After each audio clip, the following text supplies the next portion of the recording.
Hi everyone, and in today's video for FAC 1502, we will be discussing the liability section of the Statement of Financial Position.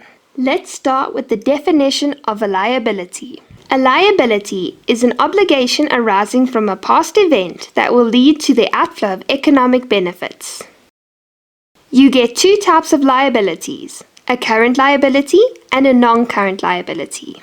A current liability is anything that is less than 1 year, and a non-current liability is anything that is greater than 1 year.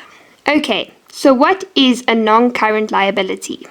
Well, non-current liabilities are long-term liabilities which are financial obligations of a company that will come due in a year or longer. Good examples of non-current liabilities would be long-term loans and bonds payable. Long-term loans are basically loans that companies take out to help grow their company or to help cover certain costs that they just can't handle right now. So if the company decided to buy a new machine, they would enter into a long-term loan with a bank so that they could manage to get this machine so that they could make more money. And bonds payable are a form of long-term debt usually used by corporations, hospitals, and governments. So, what is a current liability?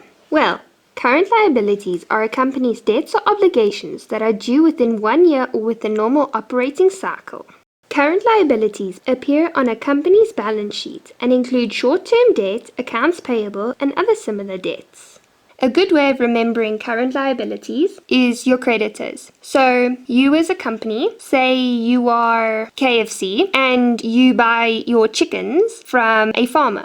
But you're not going to pay him now, you'll pay him later. So what you do is you take the chickens now, and he obviously writes down how much you owe him, and then at the end of the month, you have to pay him back. A liability in your statement of financial position will be your assets minus your owner's equity. So your total liabilities, your current and your non-current, will equal your total assets, which consist of your current and non-current assets, minus your owner's equity.